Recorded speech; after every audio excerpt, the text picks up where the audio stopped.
Yeah, dear student, in this video we will discuss chapter 1 chemical reaction and equation. So students, इस video में हम discuss करेंगे class 10th का first chapter जिसका नाम है केमिकल रिएक्शन एंड इक्वेशन। ठीक है, तो स्टार्ट करते हैं वीडियो।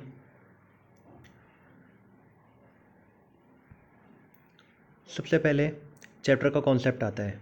चैप्टर का कॉन्सेप्ट होता है केमिकल रिएक्शन। इसलिए सबसे पहले हम केमिकल रिएक्शन क्या होता है ये आपने वैसे क्लास 9th में ही पढ़ा हुआ है। Chemical reaction. It is a process in which one or more substance form a new substance. ध्यान से पढ़िए एक बार दोबारा। It is a process in which one or more substance form a new substance. ये एक ऐसा प्रोसेस होता है जिसमें कोई एक या एक से ज़्यादा सब्सटेंस मिलकर एक या एक से ज़्यादा न्यू सब्सटेंस बनाते हैं। ठीक है, जिसमें कोई एक या एक से ज़्यादा सब्सटेंस मिलकर एक या एक से ज़्यादा कोई नया सब्सटेंस बनाते हैं, उसे केमिकल रिएक्शन कहा जाता है। ठीक है, और जो ये न्यू सब्सटेंस बनता है उसकी जो प्रॉपर्टी होती है, प्रॉपर्टी का मतलब होता है गुण। जो ये न्यू सब्सटेंस बनेगा उसकी प्रॉपर्टी बिल्कुल डिफरेंट होती है। और किससे डिफरेंट होती है? जिससे ये मिलकर बना होता है। ठीक है, नीचे पे देखिए एक लाइन और लिखी हुई है, and it can not be reverse by physical method. इसका मतलब है इनको फिजिकल मेथड के द्वारा हम रिवर्स वापस उसी फॉर्म में नहीं ला सकते हैं। रिवर्स का मतलब होता है जो ये नया सब्सटेंस बना है, अगर हम चाहें इनको वापस उन्हीं सब्सटेंस में कन्वर्ट करना जिनसे ये मिलकर बना हुआ है, तो इसको फिजिकल मेथड द्वारा नहीं किया जा सकता है। ठीक है, फिजिकल मेथड आपने क्लास 9th में ही पढ़े होंगे, जैसे मैंने वीडियो के कोने में भी लिखा हुआ है, इवेपोरेशन, डिस्टिलेशन, फिल्ट्रेशन। ठीक है, इन मेथड के द्वारा केमिकल रिएक्शन को रिवर्स नहीं किया जा सकता है। नेक्स्ट टॉपिक है केमिकल रिएक्शन इन्वॉल्व। तो जो केमिकल रिएक्शन इन्वॉल्व होती है वो 4 टाइप में होती है। First, change in colour. Second, change in temperature. Third, change in state. And fourth, violation of gas. सबसे पहले बात करेंगे हम change in colour. Chemical reaction जब शुरू होती है और केमिकल रिएक्शन जब ख़त्म होती है, दोनों टाइम सब्सटेंस के कलर चेंज हो सकते हैं। मतलब जब केमिकल रिएक्शन स्टार्ट हो रही है तब उसका कलर कुछ और हो सकता है, और जब केमिकल रिएक्शन ख़त्म हो रही है तब उसका कलर कुछ और हो सकता है। ठीक है, सेकंड होता है टेम्परेचर। तो टेम्परेचर में भी चेंज हो सकता है। Third, change in state. Change in state इसका मतलब होता है केमिकल रिएक्शन होने से पहले और केमिकल रिएक्शन होने के बाद जो सब्सटेंस हमें मिलते हैं, ठीक है, जो सब्सटेंस हमें मिलते हैं उनकी स्टेट चेंज हो सकती है। स्टेट 3 टाइप की होती है, सॉलिड, लिक्विड, गैस।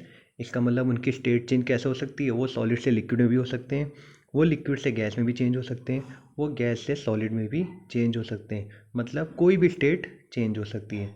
और फोर्थ है evolution of gas. Evolution of gas में भी चेंज हो सकता है, मतलब गैस निकल सकती है। ठीक है, नेक्स्ट टॉपिक है आपका chemical reaction happen in our daily life. यहाँ पर केमिकल रिएक्शन को तो आप समझ ही चुके हैं। अब कुछ एग्जांपल है जो मैं आपको बता रहा हूँ जो हमारे डेली लाइफ में होते रहते हैं।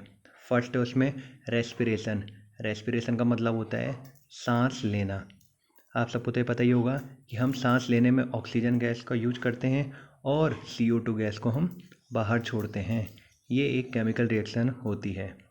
सेकंड है डाइजेशन ऑफ फूड। जो भी आप खाना खा रहे हो उसका पचना, ठीक है, जो भी आप खाना खाते हो उसका पचना, ये भी एक केमिकल रिएक्शन होती है। थर्ड, रस्टिंग ऑफ आयरन, अर्थात लोहे पर जंग लगना। यह भी एक केमिकल रिएक्शन है, लेकिन यह एक स्लो केमिकल रिएक्शन है। लोहे पर जो जंग लगता है वो धीरे धीरे करके लगता है। फोर्थ, फॉर्मेशन ऑफ कर्ड, दही का बनना। दही का बनना भी एक केमिकल रिएक्शन होती है। ठीक है,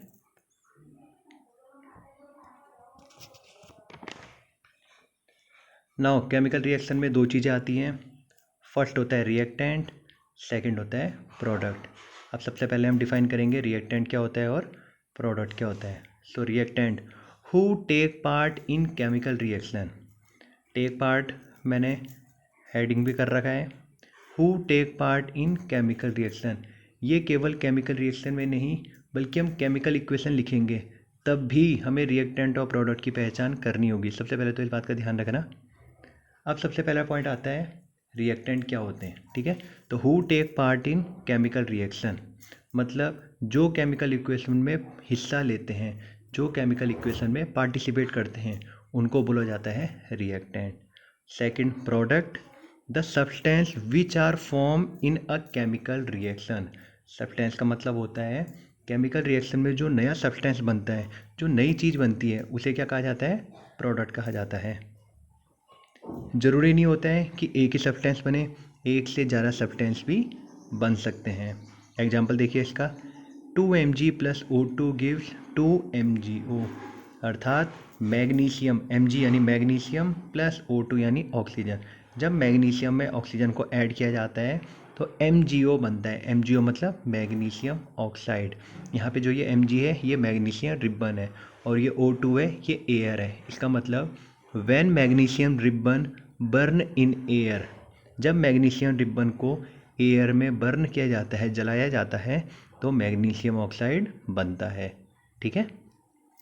अब इसमें देखना जो Mg है और O2 है, तो Mg और O2 हिस्सा ले रहे हैं, ये दोनों मिल रहे हैं, तो इन दोनों को क्या बोला जाएगा? रिएक्टेंट। Mg और O2, ध्यान दे रहे हैं यहाँ पे, ये Mg और ये O2, ये दोनों के दोनों होंगे रिएक्टेंट क्योंकि ये हिस्सा ले रहे हैं। और ये है 2 MgO, इसे बोला जाएगा प्रोडक्ट, जो नई चीज़ हमारी बन रही है, ठीक है। उसके बाद नेक्स्ट टॉपिक है केमिकल इक्वेशन, ठीक है। केमिकल इक्वेशन, सबसे पहले की डेफिनेशन देखिए। अ chemical reaction can be represented by chemical equation. It involve use of symbol of substance of reactant and product with mention of physical state. इसका मतलब है कोई भी केमिकल रिएक्शन को केमिकल इक्वेशन की सहायता से ही लिखा जा सकता है। अगर हम कोई भी रिएक्शन लिख रहे हैं तो उसको हमेशा केमिकल इक्वेशन की सहायता से ही लिखा जा सकता है। इसमें हमेशा सिंबल का यूज होगा, अर्थात अगर आप मैग्नीशियम लिख रहे हो तो आपको पूरा मैग्नीशियम नहीं लिखना है, इसमें आपको सिंबल लिखना है। मैग्नीशियम का सिंबल क्या होता है? Mg। अगर आप ऑक्सीजन लिख रहे हो तो ऑक्सीजन का सिंबल लिखा जाएगा, मतलब O2, ठीक है। तो कोई भी केमिकल रिएक्शन को केमिकल इक्वेशन की हेल्प से ही दर्शाया जा सकता है। इसमें सिंबल का यूज किया जाता है। सबसे पहले पॉइंट ये है, इसमें हमेशा सिंबल का यूज किया जाता है, चाहे वो रिएक्टेंट हो चाहे प्रोडक्ट हो। चाहे वो रिएक्टेंट में देखो, एग्जाम्पल में भी देख सकते हो आप, रिएक्टेंट की तरफ देखो मैग्नीशियम को Mg लिखा हुआ है और O2 लिखा हुआ है। प्रोडक्ट में देखो MgO लिखा हुआ है, पूरा नाम नहीं लिखा हुआ है, मैग्नीशियम ऑक्साइड, ठीक है। तो सबसे पहला ध्यान देना, इसमें हम हमेशा सिंबल का यूज करेंगे।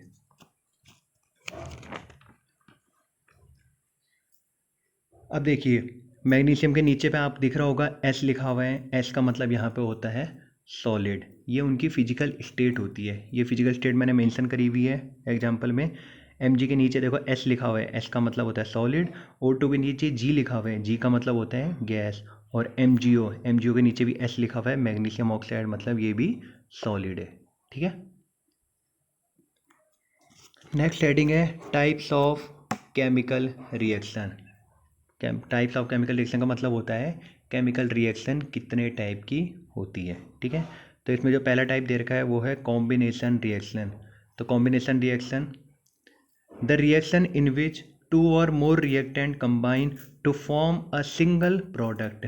कॉम्बिनेशन, इसको मैंने हेडिंग करा हुआ है, देखो हाईलाइट करा हुआ है, देखो इसको कॉम्बिनेशन, जरा इसको ब्रेक करके देखो, कॉम्बिनेशन यानी कंबाइन करना। तो डेफिनेशन साफ पता लग रही है, the reaction in which two or more reactant combine to form a single product.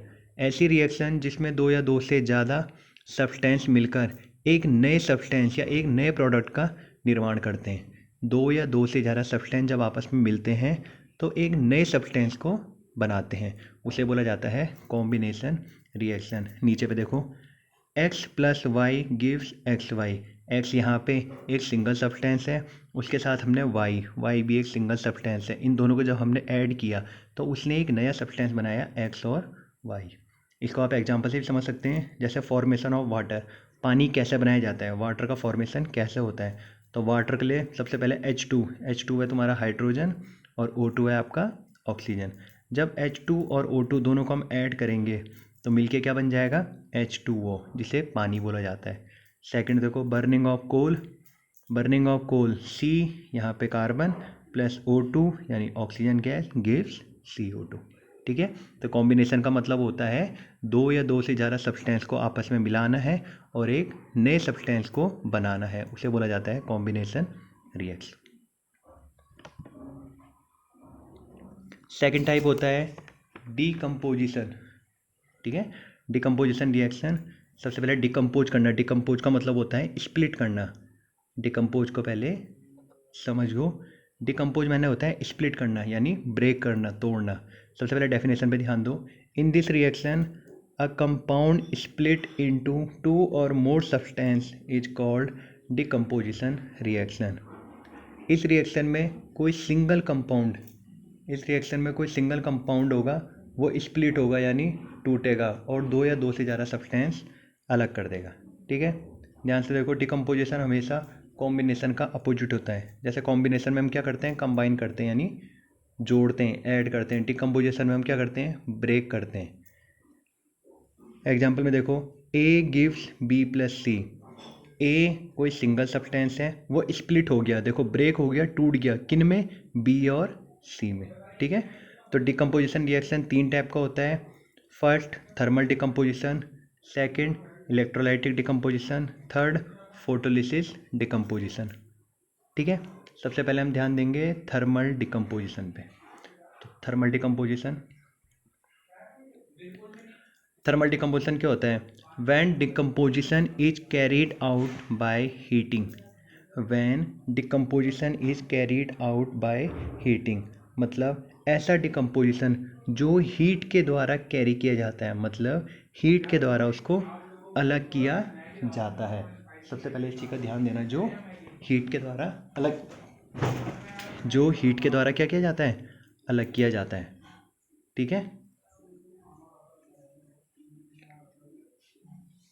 Example देखो इसका, CaCO3 gives CaO plus CO2। CaCO3 gives CaO plus CO2। इसमें CO3 क्या होता है, कैल्शियम कार्बोनेट, जिसे मार्बल भी बोला जाता है। गिव्स CaO, इसे चूना बोला जाता है, प्लस कार्बन डाइऑक्साइड गैस। तो देखो आप एरो के ऊपर देखो, एरो के ऊपर क्या लिखा हुआ है, हीट लिखा हुआ है। इसका मतलब थर्मल डिकम्पोजिशन को जो भी एग्जाम्पल होगा उसमें हीट ज़रूर दिखाई जाएगी। ठीक है, अगर आप हीट नहीं लिखना चाहते हैं तो आप एक ट्रायंगल का निशान बना सकते हैं जो हीट को रिप्रेजेंट करता है। तो देखिए, when decomposition is carried out by heating, उसे क्या बोला जाता है, thermal decomposition. Second electrolytic decomposition, when decomposition is carried out by passing electricity. तो यहाँ पर इलेक्ट्रो का मतलब होता है इलेक्ट्रिसिटी। इसका मतलब डिकम्पोजिशन, ऐसा डिकम्पोजिशन जो इलेक्ट्रिसिटी पास होने से स्प्लिट करता है। एग्जाम्पल देखिए, H2O gives H2 plus O2। H2O यहाँ पे क्या है, वाटर। गिव्स के ऊपर देखो क्या लिखा हुआ है, इलेक्ट्रिक करंट। इसका मतलब जो ये डिकम्पोजिशन होगा ये इलेक्ट्रिक करंट के द्वारा पूरा होगा।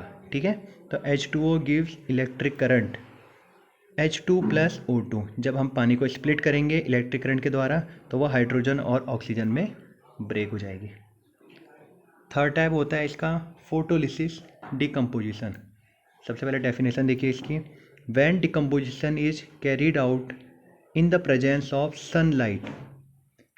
मतलब ऐसा डिकम्पोजिशन जो सनलाइट की वजह से होता है। ठीक है, एग्जाम्पल देखिए, AgCl gives Ag plus Cl2। तो देखो इसमें गिव्स के ऊपर क्या लिखा हुआ है, सनलाइट लिखा हुआ है। ठीक है, तो ये ऐसा डिकम्पोजिशन है जो सनलाइट की प्रेजेंस में होता है। स्टार बना के एक जगह ध्यान देना, this reaction is use in black and white photography. जो ये रिएक्शन है AgCl gives Ag plus Cl2, इस रिएक्शन को जो यूज किया जाता है वो ब्लैक एंड वाइट फोटोग्राफी में किया जाता है।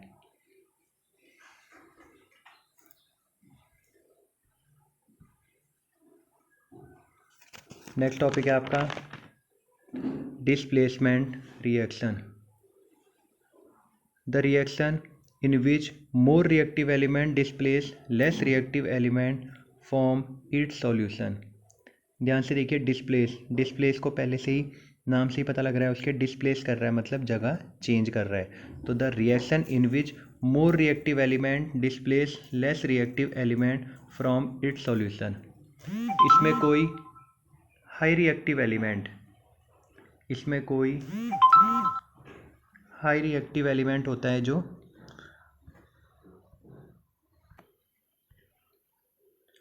डिस्प्लेसमेंट रिएक्शन को एक बार दोबारा से देखिए। The reaction in which more reactive element displace less reactive element from its solution.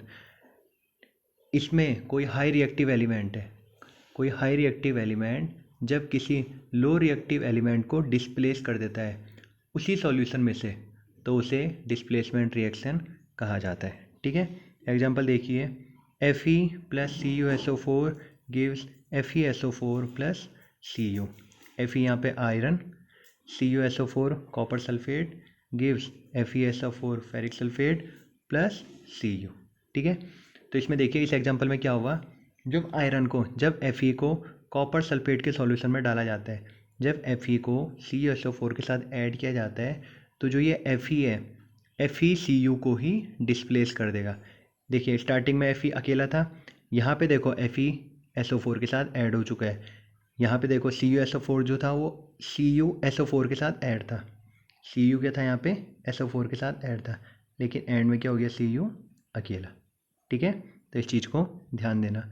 इसमें क्या हुआ है, इसमें Fe को जब कॉपर सल्फेट के सॉल्यूशन में डाला जाता है तो FeCu को ही क्या कर रहा है, डिस्प्लेस कर दे रहा है। ठीक है, नेक्स्ट हेडिंग है आपकी डबल डिस्प्लेसमेंट। डबल डिस्प्लेसमेंट को ध्यान दो।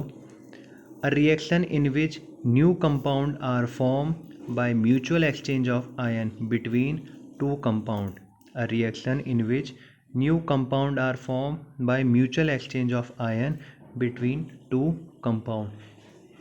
डबल डिस्प्लेसमेंट रिएक्शन में आयंस का एक्सचेंज होता है, मतलब ऐसी रिएक्शन जिसमें आयंस के एक्सचेंज होने से न्यू कंपाउंड फॉर्म होता है, न्यू कंपाउंड बनता है, उसे क्या बोला जाता है, डबल डिस्प्लेसमेंट। ठीक है, एग्जांपल देखो, Na2SO4 जिसे सोडियम सल्फेट बोला जाता है प्लस BaCl2 जिसे बेरियम क्लोराइड बोला जाता है गिव्स, जब इन दोनों को ऐड किया जाता है तो ये क्या बनाते हैं, BaSO4 यानी बेरियम सल्फेट प्लस NaCl यानी सोडियम क्लोराइड जिसे नमक बोला जाता है। ठीक है, तो इसमें देखो, इसमें Na जो है वो क्लोराइड के साथ और सल्फाइड आयन बेरियम के साथ जोड़ रहा है। ठीक है, इसका मतलब इसमें आयन का क्या हुआ है, एक्सचेंज हुआ है। आपने क्लास 9th में ही पढ़ा होगा, बेरियम के जो आयन होते हैं वो 2 पॉजिटिव आयन होते हैं और SO4 के जो आयन होते हैं वो 2 नेगेटिव आयन होते हैं।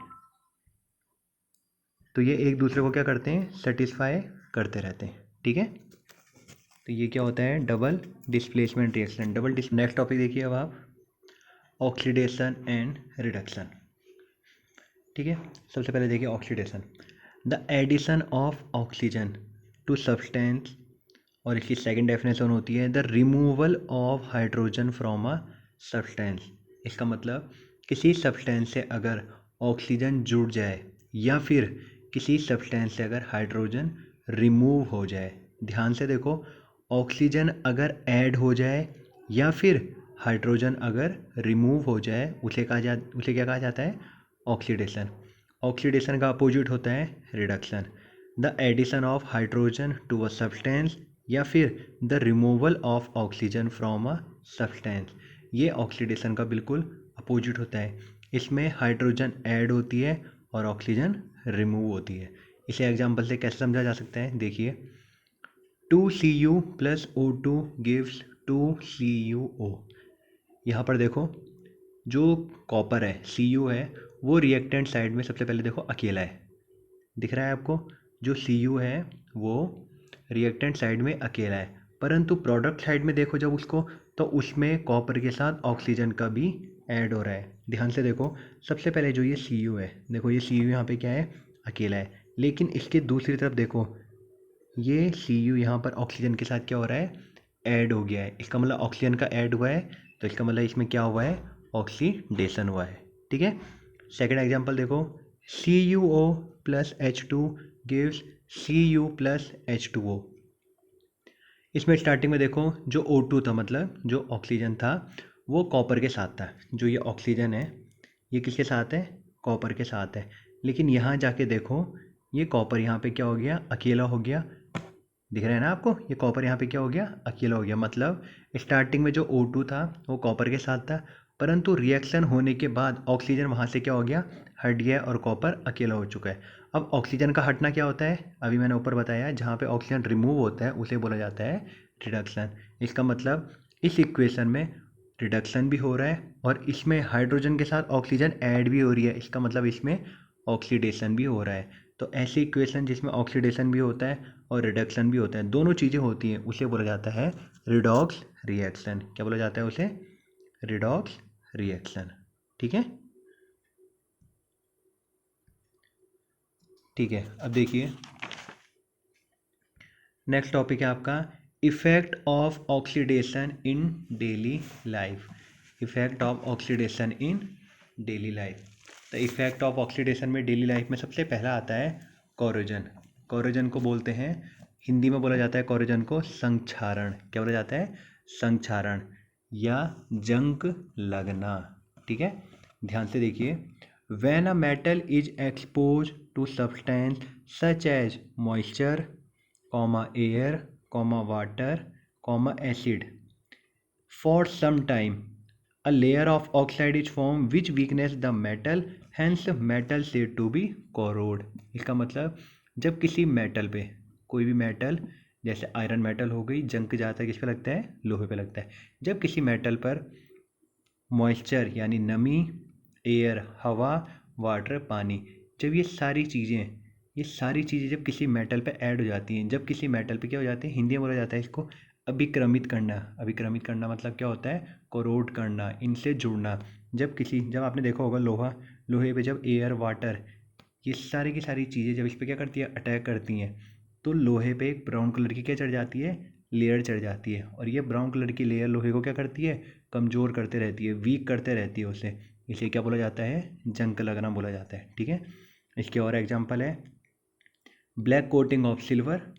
सिल्वर में आपने देखा होगा जंग नहीं लगता है, लेकिन सिल्वर ब्लैक ब्लैक कोटिंग अपने ऊपर क्या कर लेता है? ऐड कर लेता है। जब सिल्वर के ऊपर क्या लगता है? ब्लैक ब्लैक कोटिंग आने लग जाती है, इसका मतलब सिल्वर क्या हो रहा है? कोरोड हो रहा है, सिल्वर खराब हो रहा है। Second, rusting of iron. ये मैंने अभी आपको बता दिया है, जंग लगना, लोहे पर जंग लगना। ठीक है, इनको किस प्रकार दूर किया जाता है? कोरोजन को किस प्रकार दूर किया जाता है?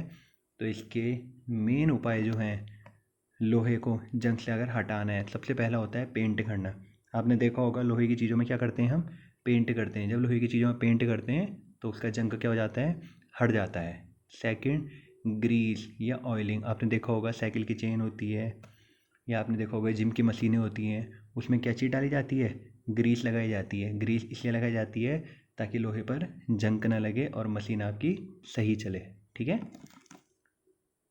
नेक्स्ट टॉपिक है आपका रेंसिडिटी। सबसे पहले इसकी definition, the oxidation of fat and oil when expose to air is known as rancidity. It leads to bad smell and bad taste of food. ठीक है, रेंसिडिटी क्या होता है? रेंसिडिटी को हिंदी में बोला जाता है विकृत गंधिता। ध्यान रखना, ये इस नाम से भी आता है कभी कभी, विकृत गंधिता।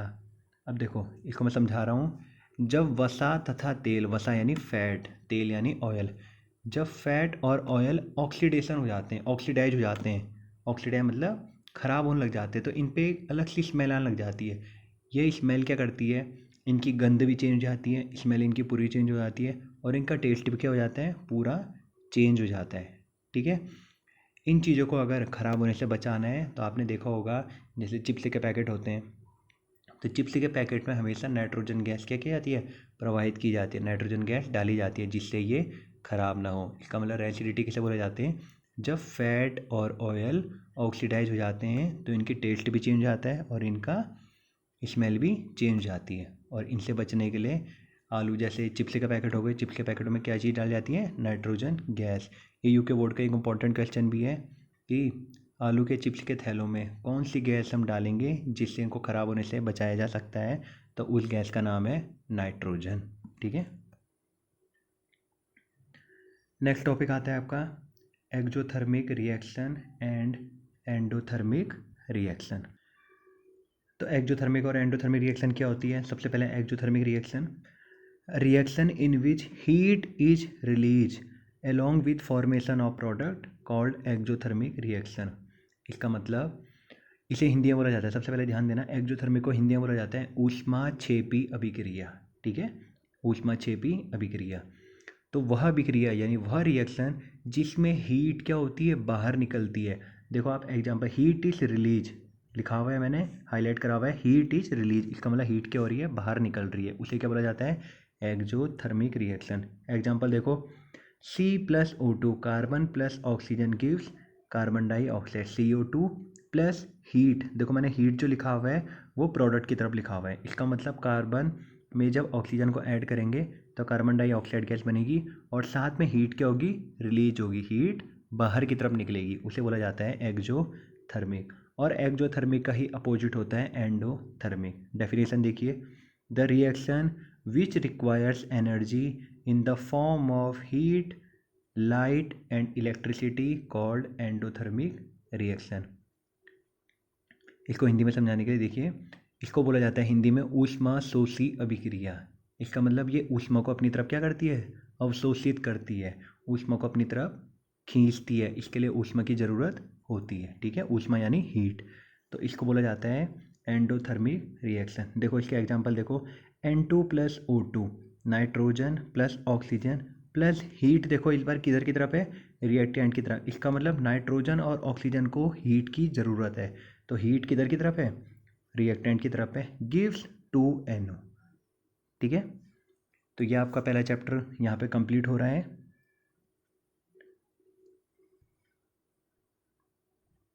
एक बार अच्छे से आप इन सारे टॉपिक का क्या कर देना? रिवीजन कर देना। ठीक है, ओके थैंक यू स्टूडेंट। और अगर आपको ये वीडियो पसंद आई तो आप हमारे चैनल को सब्सक्राइब कीजिए, लाइक कीजिए और शेयर ज़रूर कीजिए। Okay, thanks.